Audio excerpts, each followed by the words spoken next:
Marvel almost needs to leave the MCU proper alone. Yes. And stop trying to do stuff in universe. You ruin that universe.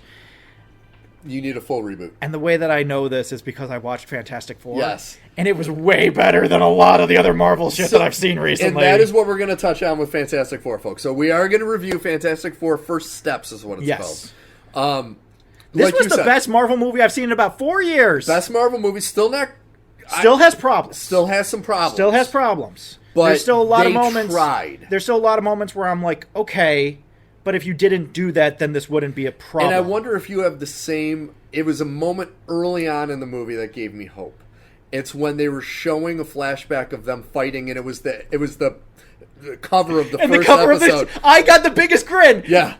When you had that shot, yes. I got so excited. And then when the Mole Man tries to steal the Pan Am building, I'm like, we're doing it, guys. We're fucking doing it. Yes. We made it. We got an idea, and we're running with it, and it's going to be cool. And then you name drop El Diablo and Red Ghost and the Super Apes, and like, okay, Wizard? You brought up Wizard. Nobody told you had to bring up Wizard, but you did. Dr. Doom is never said once. No. In the entire movie. No. This is what we've been waiting 20 years for. Yeah. And you did it. This should have been the movie right after Endgame. Yes. They should have done this. And what does this movie have that makes it so much better than a lot of the Marvel movies? One, panache. It has a sense of self. Yes. It has an identity of what it wants to look like, how it wants to feel. The whole art design of it is unique to itself. And my concern with the whole get Ben to say it's clobbering time. They downplayed a lot of the humor throughout the movie. Yeah. Which was huge for me. I still didn't care for that. No, I didn't care for it either, but it wasn't as big a thing. It reminds me of how in the trailer they show Johnny shooting through the sky and he's holding Ben. Yes. And I was like, but how? Johnny can't lift Ben. It's physically impossible for Johnny to lift Ben. It is. He's not lifting, he's steering Ben. Yes. Okay, now we can do it. Yes. Now we got it. Now we know what we're doing. We have a mentality. We have a vision. And what else helped with this vision? Not having the last 20-something years of canon to try and fit it into the same box of... Yes. Because Lord knows that box is A, full, and B, broken as shit. There's no corners to that box anymore. Yes. I think that there's an entire flap missing. I agree. Like, the fact that this could sustain itself in its own universe. Yes. Without having to be like, it's been this many years since the snap. Or for us, let's be real. Marvel has never said how many years it's been since the snap. But here, that wasn't an issue because the snap hasn't happened. And I do appreciate, and now there are going to be spoilers in this, folks. It's going to be streaming on Z Plus soon. It's been out long enough. We can do spoilers. I do appreciate that it was called Earth 828 because that was the Jack month Kirby and day of Jack Kirby's birth. Yes. That was fucking awesome. This is what we're talking about. That was fucking This is awesome. what we've been asking for so fucking long. Why did it take this long? Why was it this hard to do? This is all we've wanted the whole time. I do have to say this before... I don't want to forget this, and I will after this conversation. The funniest part of this movie was not said by one of the actors, it was said by my daughter. Because we put it on the big screen in my house, so we watched it on a 120-inch screen. It was awesome. At the end, when Franklin saves Sue, as he touches her, my daughter goes, "Magic space baby powers." Yes, that was my exact thought. I was dead. Yeah. I was laughing so fucking hard, because it was just this little whisper from her, "Magic space baby powers." I was dead. I could not stop laughing. Yeah. It was the funniest thing I'd heard. And it was fucking Magic Space Baby powers. Well, like, so, again, we can get into some of the things. Yeah, let's get back to the beginning. Well, like, so, real quick. This movie is not beyond reproach. There are a few things that are said still kind of offhandedly. They're just kind of thrown out there, and you're like, hang on, rewind. Did Galactus just say he used to be a human? Yeah. Did he just say that he used to be a human, then someone from another reality brought him to this reality and made him Galactus? Because it sounded like he said that. And that is concerning to me. Now, I don't know if he specifically said he used to be human. He said he used to be tiny like you. Yes. He says, I used to be tiny like you. But so that's... As far as I know, again, I'm not sitting here being like, I've read every issue of the Fantastic Four. But, like, Galactus to me is... It'd be like saying, oh, this isn't a tornado. This is a man that was taken from another world and turned into a tornado. And you're like, okay. Yeah. But is he still a force of nature? Well, not really. No, he's something else. It's like, okay, but he could just be a force of nature. Galactus is just entropy. That's all he is. He's just manifested entropy. Yeah. This idea of something that comes along and destroys everything in its path as part of the natural order of the universe. Mm-hmm. And we're not going to do that, and that's a bummer. That was my biggest complaint, is they downplayed Galactus a little bit. They kind of nerfed Galactus. They nerfed, which at first it didn't seem like they were going to, but then they ended up doing that. Yeah, that end fight, I was just like, okay. I love the end fight. The end fight was great. But they nerfed the shit out of Galactus. Oh, yes. Galactus is like Darkseid in that he can control his size because he's not of our world. Yes. And so, like, Galactus does eat planets like potato chips because he can make himself fucking enormous. Yes. But he can make himself small enough to walk on the planet. Exactly. I just didn't... I almost felt like there was a scene missing of, like, you don't have anybody to go and run errands for you? You just said my number one problem with this movie, is there were parts where I'm like, there was some scenes missing. Yeah.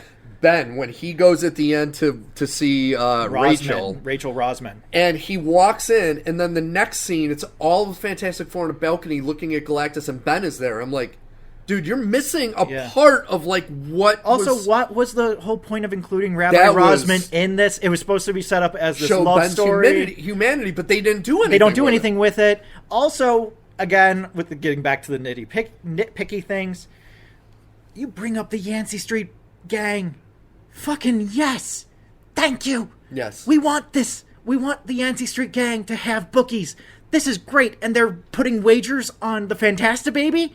Awesome. This is great. Why is Ben wearing a Brooklyn Dodgers hat? No. We're going to get back to everything later. But if you don't know, Yonkers is north of the Bronx. There is no way in hell at any point in the history of the Dodgers and Yankees that Ben Grimm is living in Yonkers but is a Dodger fan. Yeah. No. Not even kind of. Even the Baxter Building is in Midtown most of the time. Mm. And in this movie kind of implied softly to be in Midtown on like the west side. Yeah. There is no world where Ben is a Dodger fan. Okay? I don't care. This is nitpicky and I don't care. It takes me out. It breaks Berger's law. But I digress. I really do like this movie because they get all those interactions right. Yes.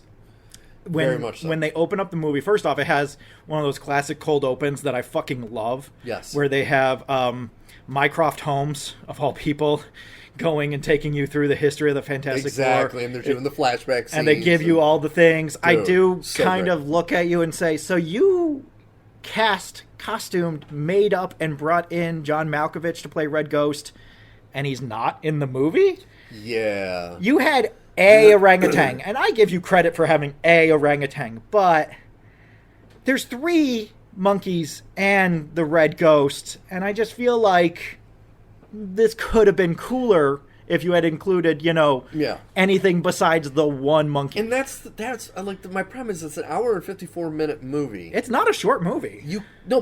An hour 54 was short. Like lately, they had hitting the 2.5 hour mark. But like they also had fat that they could trim. Yeah, there was a lot of stuff that they didn't necessarily need, but they needed to add. Yeah, they needed to trim and add because you're right. And I think that was my biggest complaint of the movie is it just seemed disjointed in some areas, like you were missing scenes. Yeah, because that scene where Mole Man shows up is so fucking good, dude. And Paul Wallerhauser,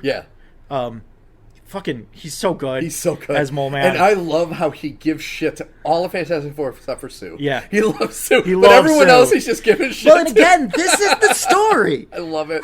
How does it go every time anything happens? We're going to go and hang out with Mole Man. Well, he hates all 3 of the guys, but he loves Sue. We're going to go and hang out with Namor. Well, he hates all 3 of the guys, but he loves Sue. Well, we're going to go and hang out with Dr. Doom. Well, he hates all 3 of the guys, but he loves Sue. It's so great. And so it's just like, it's right in the wheelhouse. So I love the beginning of this movie. I love when it's just Reed and Sue in bed, and Reed's like, where's the iodine? I need this. And he has like a little wound from a battle, and you're like, okay, so Reed does get out in the field. He's not just a brain like he is in a lot of situations. And, the pregnancy test and everything, you're like, great. We come down, we meet Johnny and Ben. I love the growth of Johnny off screen. Yes. where they introduced Johnny, and I will say, this is going to be the only time I'm going to bring it up, the contacts were bad. Yes. Whether they were digital or real contacts, they were bad. Yes. There's a difference between having blue eyes and having whatever this is. Yes. This is too much. You went too far. So, but I love that moment where Johnny is just kind of shy, and Sue's like, and ladies, he's single. And then we meet Johnny, and he's like fully come around. But I also love how they didn't make him an idiot. No, he's super smart. He figured out the language of the surfer. Well, he saves the day. Oh, absolutely. There were gonna be moments where you could still save the day, but there was going to be a significant sacrifice that had to be made. And because of Johnny's efforts, you don't have to make that sacrifice anymore. Yeah. He did the side plot. It was awesome. He did the side plot where you get back to the Baxter building after your mission, and you have to go up to Johnny's room and listen to 3 of discs, and you're like, I don't want to do this. This Johnny mission is so stupid. Why am I doing this? And then you get to the end of the story, and you're like, oh, that's why I was doing it the whole time. But like, this is what we've been asking for these type of movies. You have the hero of the story is Sue Storm. Yes, she's very smart. She is the hero of this story. But they were able to do that without making the men look like idiots. Well, and except for that scene at the end with the stupid car seat. But other than that went on way too long. Way too long. It went on too long. The guys, they didn't make them look like bumbling idiots. No. And I love that. It's like, yes, she was the number one person. She was the one you root for at the end. Yes. But they still played a fucking major part in this. That is so important to me, that Sue was not only used well. She's the biggest character in the story. Oh, yeah. Reed has moments where he seems to be the biggest character. Reed is the antagonist of this story. Oh, yeah. Galactus is the threat. Sue is the protagonist. Reed is the antagonist. Yep. And there's no fights because this movie is more big speeches. I noticed this when Sue gave her speech. It was like, and here's our 15th interview/speech. Yes. Where we're going to talk through our problems instead of punching our way through our problems. And then both Johnny and Ben roll their eyes like, oh, fine. I love that, though, when they're on their way to see Galactus, and Reed's like, so we're going to take samples, and we're going to do this, and we're going to do this, and we're going to do this. And they're like, and he's like, okay, if we find a man in a spaceship, you can punch him. And Ben smiles. Yes! All right. I love that. That was so good. You guys got the tone right. You got the style right. Because it takes place in the 60s, not officially. We don't see a timeline, but it takes place in the 60s. Yeah. It's very 60s motifed. Yes. You get like this authenticity to everything that's happening. And just like, I love that the conflict is that, okay, this is a 2-part statement. I love that the conflict is that Galactus wants the baby. Yes. I hate that Reed comes out of the spaceship and is like, well, Galactus wants the baby and I'm not going to do that. Reed, hey, quick, come here, Reed. You didn't have to tell them that.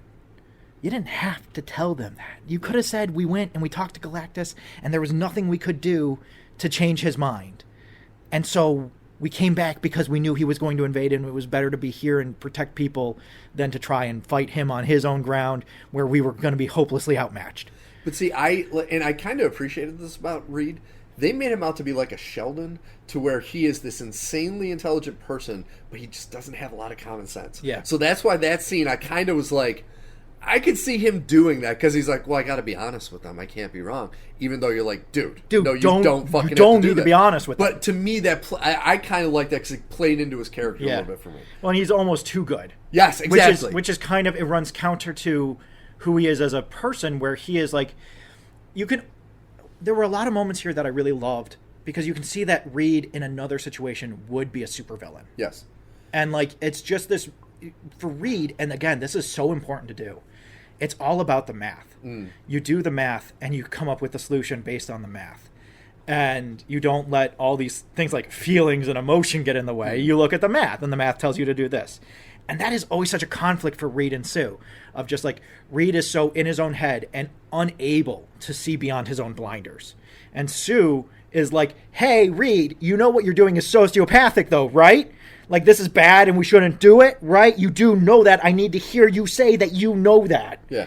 And so I love that Sue got to have so much time in this movie.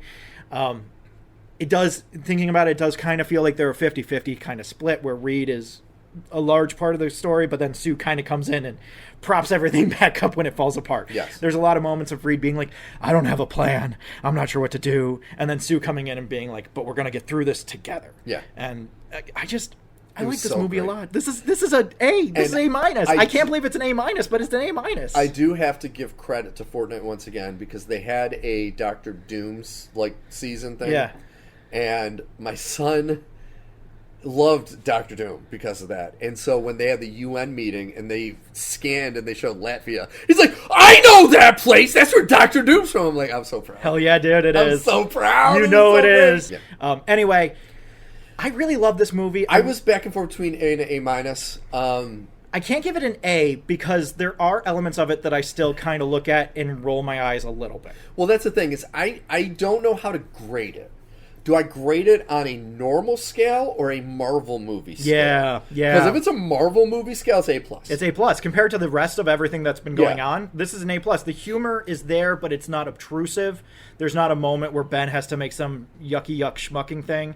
You have fucking Joe Quinn being as charming as he was as he's Eddie. So great. He's the perfect Johnny Storm. Yep. After so many attempts, he is the perfect Johnny Storm. He hits that balance right in the middle of like cocky, arrogant, but also knows he's a good person, does the right thing. That moment where he says, tell Franklin that Uncle Johnny loves him. Yeah. It's like, this is Johnny Storm. Yeah. This is the Johnny Storm I've known for so long. And you finally get those pieces and they come together and acquiesce in such a really good, enjoyable way. Yeah. I'm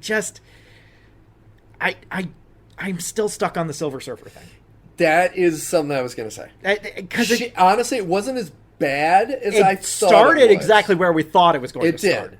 And it kind of ended there too. Yes.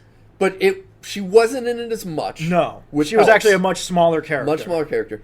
But I thought the same thing. And it looked better in the movie than it did in the trailer. The graphics looked way better in the movie. Better. Same with way Ben. better. He looked a lot better. But I still, I think, yes, so I give it an A minus, and that would knock it down because I still wish it was the OG Surfer. I just, like, my thing is, like, you did so many things that I didn't think you were going to do. Calling her Shayla Bell. That's huge. Mm-hmm. That's enormous. You know, even in Rise of the Silver Surfer, I don't think they call him Norn Rand. No. At any point. No, the name Norn Rand is never brought up. So already we are bounds further than we were down the road. But you do end up running into the situation of she's a hottie, Johnny wants to bang her. Yes. And you're just like, okay, all right. We get past it pretty quickly, which is why I can't blame them too much for it. It's not like the entire movie. But it's like a recurring thing the entire movie of like, oh, Johnny has the hots for the shiny space lady. And that end is the surfboard part of you. Those were two things I was like, okay, can we, these two bits, is there any way we could just not do them? Yeah. I end up feeling conflicted. Again, you end up in this situation where it's like, so Galactus gave her makeup too? Like when he gave her new body, he also gave her permanent makeup? Yeah. So she had a shadow eye? You didn't need to set yourself up into these situations, and I don't think this movie is made worse by having multiple heralds. If anything, I think it makes the movie more interesting to have multiple heralds. Yes.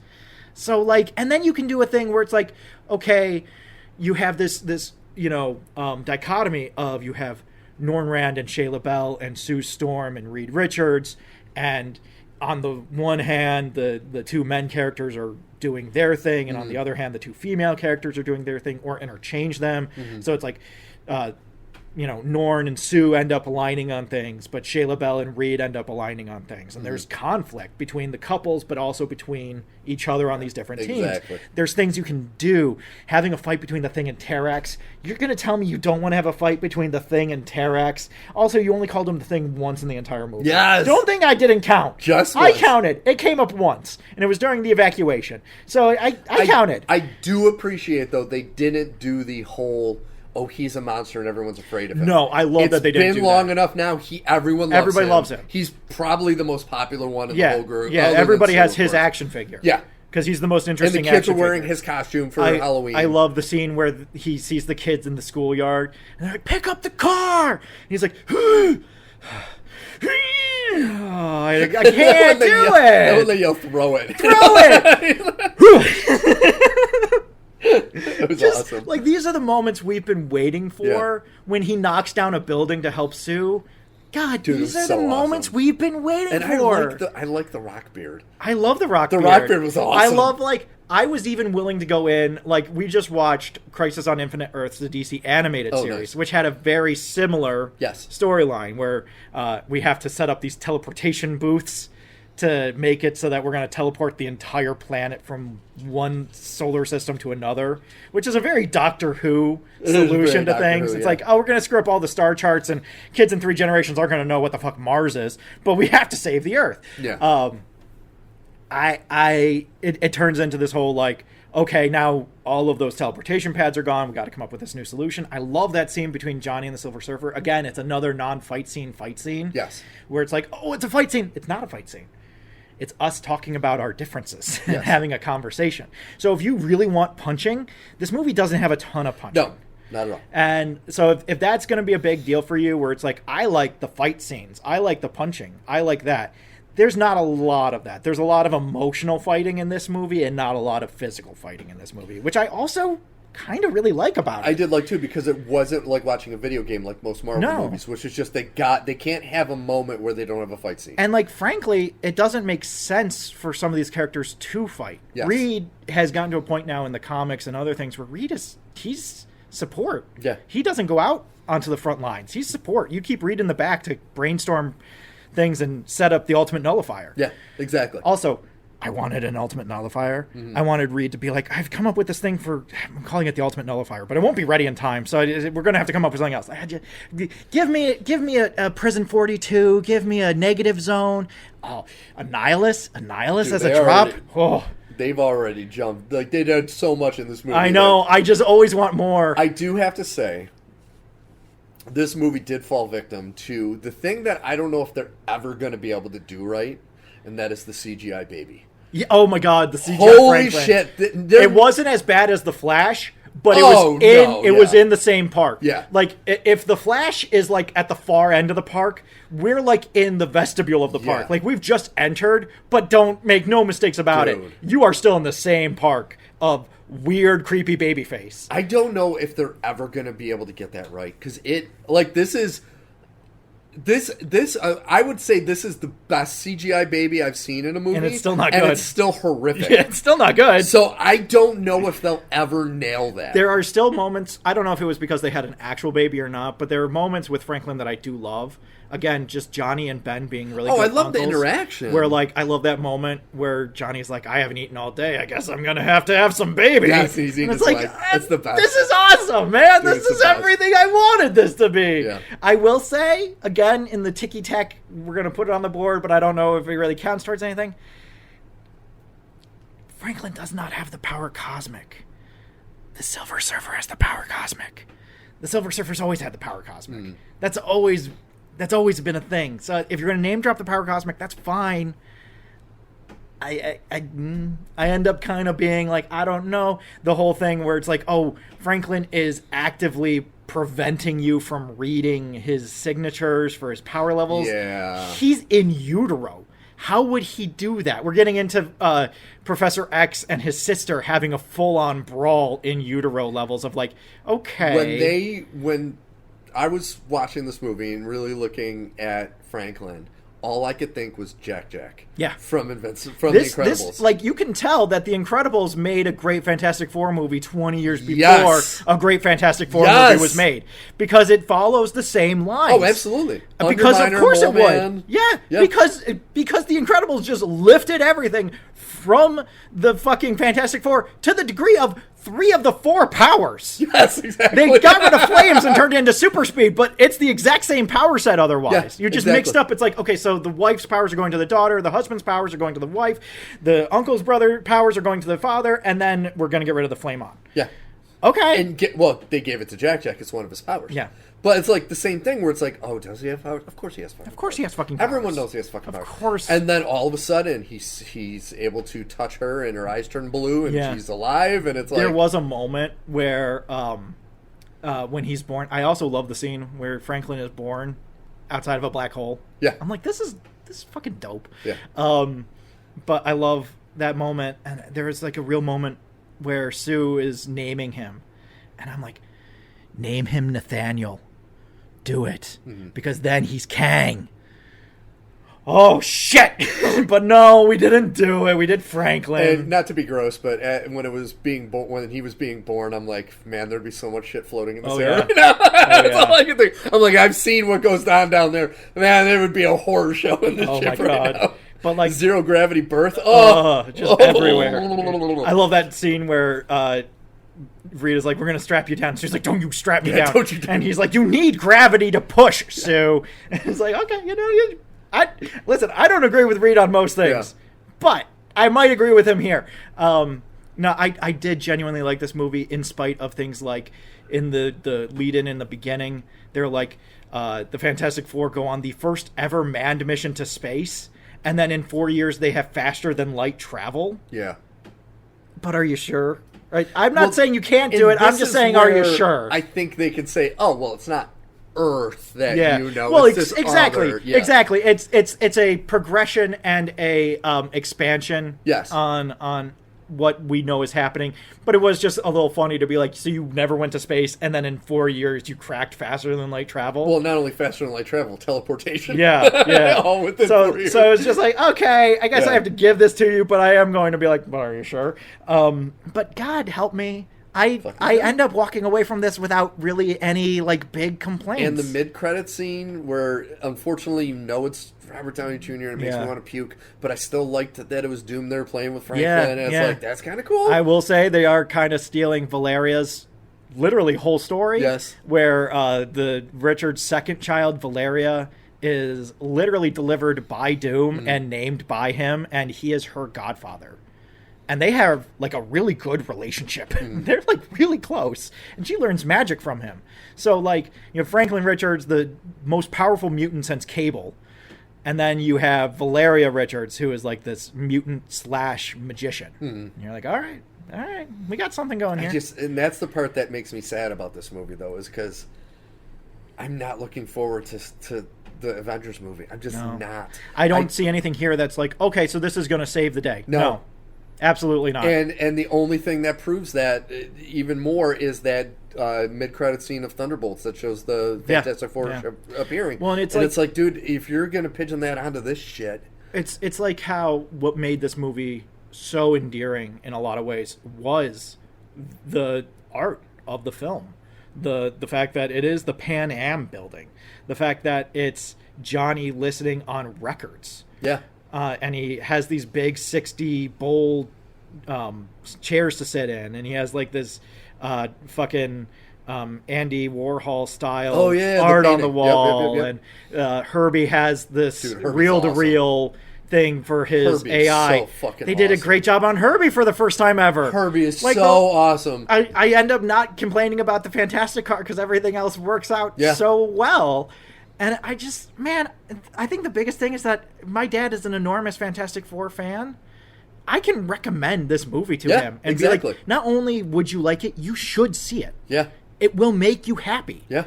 And so, like, I really like this movie. It does not make me think that anything going forward is going to be better, because what makes this movie great? The art style, which comes from the director and his vision. He's not directing Doomsday. He's not directing any of these other movies that the Fantastic Four are going to show up in. And, like, I don't understand how they're going to transition this group into the shit that is the MCU. No. It's like, I don't know how the characters are going to transition. I thought we were going to get a mention of an incursion event or something. There's nothing. No. There's this idea of other dimensions brought up broadly. And so you have Galactus saying, I came from a different dimension, or a being came from another dimension and made me this way. You have Reed at the beginning is talking about the possibility of other dimensions, and all the kids are bored in the classroom, so he has to set something on fire to keep their attention. So it's like, it's in the ether. Yeah. But I thought we were going to get like incursion events, like the universe is falling apart. We have to leave our universe because it's literally falling apart. And the only way to save it is to go to another universe to find help. We didn't get there. So that is a little bit of a bummer, but like, you also name drop El Diablo and had Reed baby-proof New York City. So like, we'll call it even. I look at, if they would have taken this as the starting point to the new MCU. Yeah.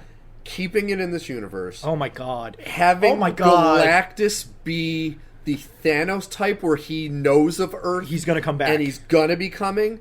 But then you have like the first movie be with the Skrulls. And then you can start introducing characters, and they're building to knowing Galactus You have is a coming. new Xavier school that shows up in the middle of Midtown. The Fantastic Four show up, and there's this Xavier school, and they're there. You have Reed is doing his day-to-day thing, and this teenager, this really squirrely teenager, shows up at his door, and he's like, I need your help. And he's like, come back another time. And then he jumps up to the ceiling and walks around. Yeah. And you're like, oh. And he's wearing a bag over his head. Oh. Okay. Yeah. Now we have something. Now we can do something. I just wish they would have done that. I think the idea of having Marvel movies take place in the era when Marvel comics were created, It was fucking great. like really created, I think that's so exciting. Because you could have rebooted the whole Captain America thing because, well, you would have to have gone back to World War II. Two. But, like, even if you would have... I don't know how you would have done that, but we'd figure something out. And, like, you get into this, like, we don't have to be beholden to our technology. Yes.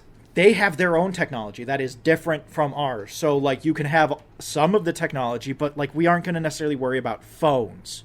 So you get rid of that whole element of, like, the internet and phones and all this other stuff that, like, now this becomes the story. Is like, yes. How does the internet react to the new Avengers? And it's 20 minutes of the movie. And it's like, I don't fucking care about that, man. I don't care what fake Tumblr has to say about the fake Avengers. I don't care. You want me to care, but I'm not going to care. Yeah, I'm not going to give a shit. And so this allows us to fully just go all the way around that and be like, we have teleportation, we don't have the internet. Yeah. Cool, great. I will every day make that deal. Every day I'll make that deal. Yeah. And they have repulsor technology to make their car fly, and they've given that technology to the police force because police cars are using it, but they're not giving it to, like, everybody. Yeah. So everyone's still driving OG cars. They even dropped the Future Foundation. Yeah. That's a huge drop. Yeah, like, it's massive. I'm so impressed with this movie and how it was able to walk that line that we spent all summer, all spring talking about, like, I don't know, I'm looking at it, I don't know. Yeah. Every time I see something new, it looks bad. God help me. It is going to be a Deadpool 3. It's going to be an anomaly in a pile of shit. It's an anomaly in a number of ways, but I think most of all because it isn't beholden to anything. Yes. Deadpool, not beholden to anything. Yes. Able to just do whatever they fucking want to do. Fantastic Four, not beholden to anything. Able to do just whatever the fuck they want to do. Yes. We don't have to have a conversation about, like, but where was the thing when the snap happened if he was around the whole time, like we did for Eternals. It made me want all of Phase 4 and 5 to have been Elseworld stories. Yeah. Literally every story in there should have been agree. an Elseworld story where it just opens up and it tells you the world number. And it's like, okay, we know that the MCU is this number. This takes place in this number. Therefore, it is a similar. We can judge by the number how close it is to the MCU we know. The higher or lower the number, the further away it is from the MCU we know. Mm-hmm. So let's say I'm not going to give you 616 because that's taken. So I'll take the number you took, which is 199999998.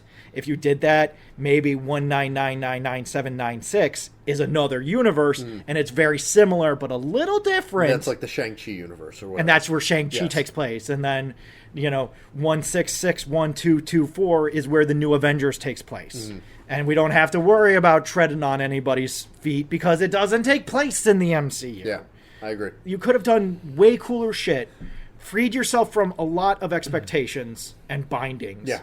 And still gotten to the same point that we're going to get to in the end anyway. I agree. So, good movie. For the first time in a long time, we are recommending Shocking. a Marvel I movie. am as shocked as anybody.